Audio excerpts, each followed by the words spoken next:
section 14.2, electrophilic addition to dienes. So we have a new general reaction here.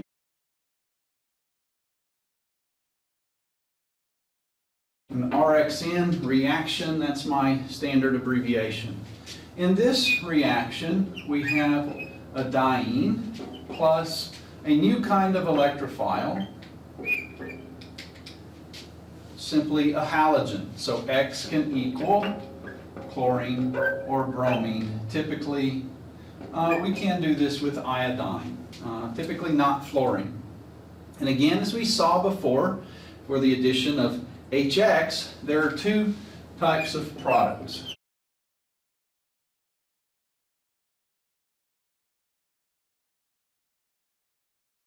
The 1,2 addition product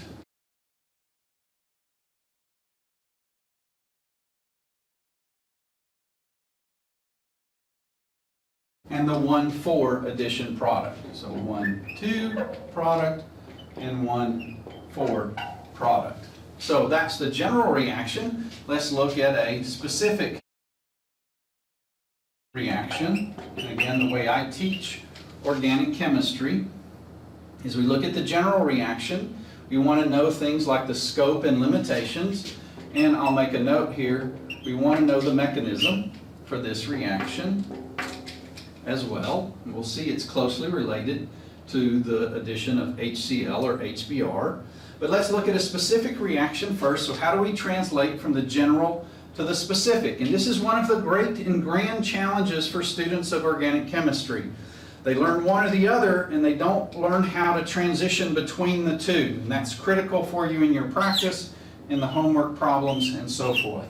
So again, just a simple example as the first specific example. We react that with Br2, and we produce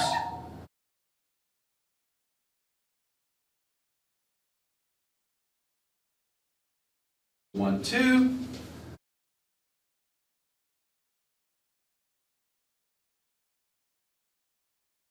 and the 1,4 product for this reaction. Again, this is 1, 2, and this is the 1,4 addition product. Now, how does this mechanism occur? And we're going to see it's closely related to the mechanism that we saw just a minute ago. Now, if you recall from last semester,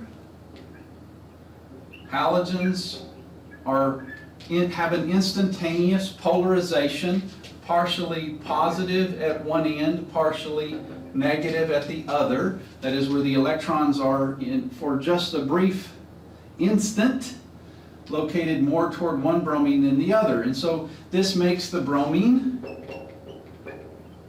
our electrophile. Okay, E or E plus is the typical abbreviation, and the pi bond of the diene is again the nucleophile. Now, if you recall from last semester with simple alkenes, we formed a bromonium cation. So as a reminder, remember that was the cyclic cation where the bromine had added to the double bond. Because of the special stability of the allylic carbocation, we don't form bromonium ions when dealing with diene systems. So the nucleophile attacks the bromine, we break the bromine bond, and this produces now, and notice I put in all the lone pairs. As we begin this semester, I want to begin by putting in all those lone pairs so that you see them and don't forget them, because that's the most common mistake that students make, is they forget the lone pairs. Okay? Then this also produces that allylic carbocation. But again, because of the stability of that carbocation, and let's draw a resonance structure now. I'll push the arrow. Now, notice when I push the arrow, I started in the middle of the bond. That means I'm taking those two electrons, and I push the arrow over here in between the two atoms that I'm going to form the bond at. This is called chemical communication. It's very important because, contrary to popular belief, I can't really read your minds. I have to read what's on the page. Okay? So this produces now a carbocation resonance form, where in this localized resonance form, the cation is illustrated at the primary position, whereas in the other resonance form, the carbocation is at the secondary position. But as I said before, the molecule doesn't care how we draw resonance forms. The electrons, of course, are moving very fast. The charge is distributed over these three atoms, okay? But this means that our bromide can attack either end of this allylic carbocation. So if the bromine attacks this end of the allylic carbocation, it will produce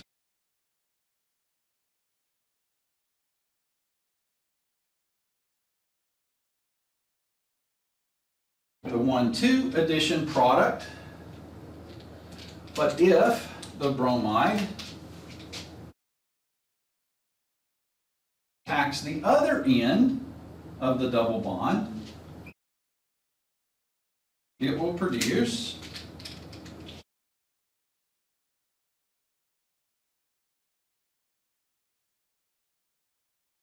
the 1,4 addition product.